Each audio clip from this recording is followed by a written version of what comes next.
Quel est le point commun entre ces trois objets? Une boîte d'allumettes, un couteau et un téléphone.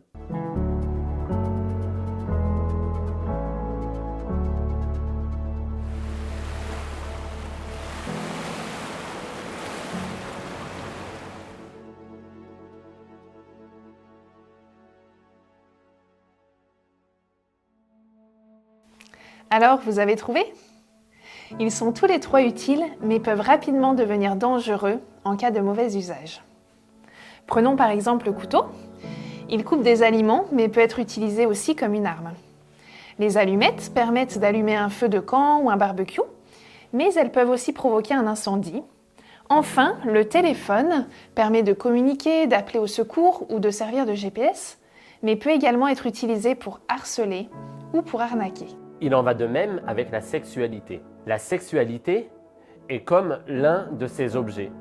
Elle peut porter des fruits positifs ou négatifs selon l'usage qu'on en fait. La sexualité mal orientée peut engendrer des abus en tout genre et la dépravation. Mais prise et vécue positivement, dans le cadre défini par Dieu, elle contribue à célébrer la création. Oui, car la sexualité telle que Dieu l'a envisagée n'est pas honteuse ou uniquement destinée à la procréation.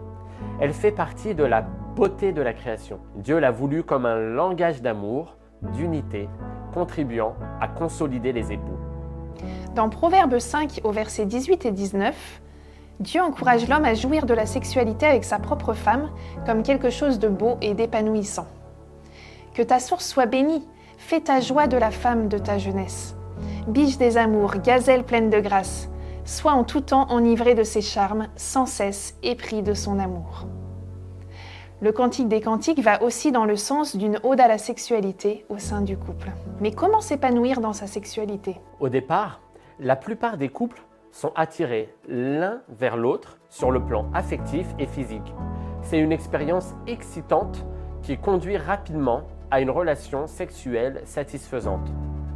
Mais si on s'arrête à ces deux dimensions, physique et affective, une fois la nouveauté passée, le couple découvre qu'il existe entre eux une montagne de désaccords entraînant des conflits, de l'amertume, une incompatibilité et à terme un éloignement sexuel. Alors voici 3 pistes pour y remédier. La première consiste à rajouter 2 dimensions supplémentaires à la sexualité. D'une part, la dimension spirituelle. Il s'agit de remettre son couple entre les mains de Dieu, de prier pour l'autre et avec l'autre, de prier pour l'épanouissement sexuel dans votre couple.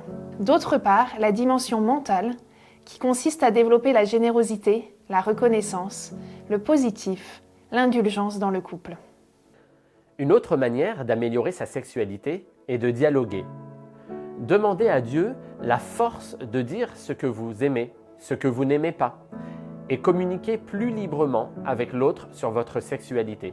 Enfin, il est important de bien comprendre la différence entre la sexualité masculine et féminine. Une mauvaise compréhension entraîne souvent des malentendus, du ressentiment ou des peurs injustifiées. Si vous voulez en savoir plus, nous vous conseillons un best-seller très concret et pratique sur la sexualité d'un point de vue chrétien. Il s'agit de L'acte conjugal, la beauté de l'amour sexuel, de Tim et Beverly Lahaye. Pour conclure, on souhaitait vous proposer quelques tips partagés par Sandrine Keflin, qui est conseillère conjugale et familiale spécialisée en psychosexologie. Elle relève 4 verbes importants pour construire une bonne communication sexuelle dans le couple. Le premier est demander. Osez demander sans peur ni réticence. Demander, c'est solliciter, proposer, inviter. Ce n'est pas exiger ou manipuler. Le deuxième est refuser. Refuser sans culpabiliser. C'est prendre le risque de s'affirmer. Ce n'est pas rejeter, ni s'opposer ou se révolter. Le troisième est donner. Donner sans regret ni contrainte. C'est offrir, transmettre, confier, dédier. Ce n'est pas imposer ou envahir.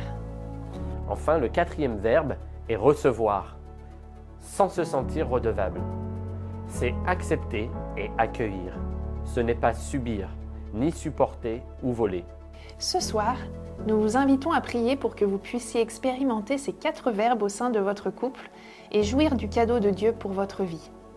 Que Dieu vous permette de vivre une sexualité renouvelée et épanouissante. Bonne soirée. Et à demain.